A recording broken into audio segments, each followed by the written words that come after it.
বিসমিল্লাহির রহমানির রহিম।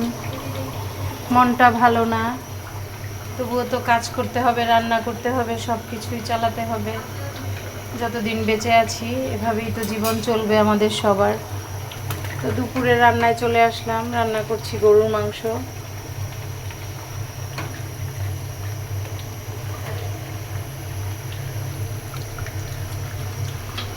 এদিকে আমি রান্না করছি ডাল। বাসায় আজকে বেশিরভাগ মুসুরের ডাল রান্না করি, মুসুরের ডাল নাই, তাই আজকে মুগ ডাল রান্না করব, কারণ মুগ ডালটাও আমার ভালো লাগে। তো মুগ ডালটা আগে ভিজিয়ে রেখেছিলাম, সিদ্ধ করিনি, তো একটু সময় লাগবে এটা ফুটতে। এই পর্যায়ে আমি অল্প একটু তেল দিয়ে দিলাম, এতে ডালটা তাড়াতাড়ি সফট হয়ে যাবে। এটা রান্নার একটা টিপস। তো আর রান্না করব আমি এই তো পুঁই শাক, ফ্রেশ পুঁই শাক আমার ছাদ বাগানের।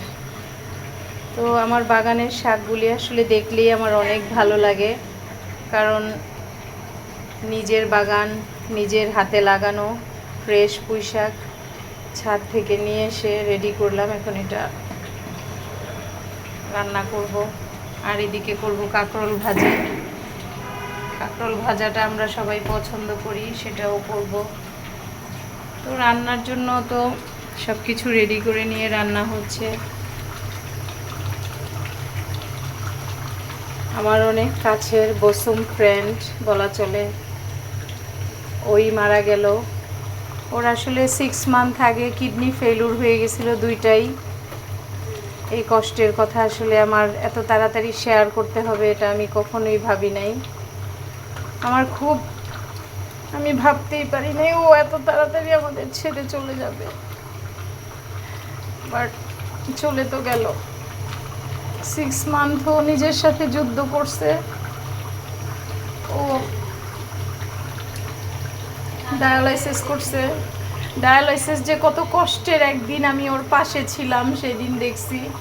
এটা আমি ভাষায় প্রকাশ করতে পারবো না। একটা কিডনির পেশেন্টের যে লাইফে কত কষ্ট, তা বলে শেষ করা যাবে না। তো এসব চোখের সামনে দেখে আমি এখন ওর হাজব্যান্ডকে এটাই বুঝাই যে ও কষ্ট থেকে মুক্তি পাইছে।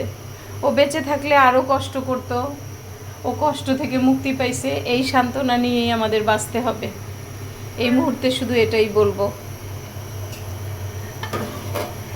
এই তো ডাল রান্না হচ্ছে, আমি রান্না বান্না করছি।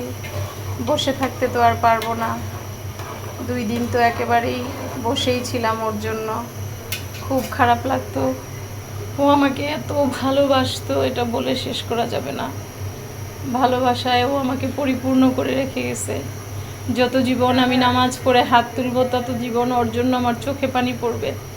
ও এমন একটা পার্সন ছিল, এমন ওর অ্যাক্টিভিটিস ছিল, এটা বলে শেষ করা যাবে না। সবাই ওর জন্য দোয়া করবেন,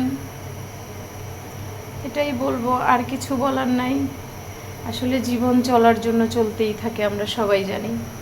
জীবনের কোনো, যতদিন জীবন বেঁচে আছে ততদিন আমরা জীবন চলে ফিরে চলতেই হবে। আমরা এই জীবনে আর থামতে পারবো না, রেলগাড়ির মতো শুধু চলবে।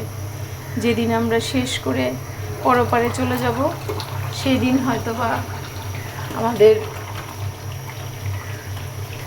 সব কিছু থেকে বিরত থাকতে পারবো। ধন্যবাদ সবাইকে। সবাই আমার বন্ধুর জন্য দোয়া করবেন, আমার বন্ধু বিলকিসের জন্য সবাই দোয়া করবেন।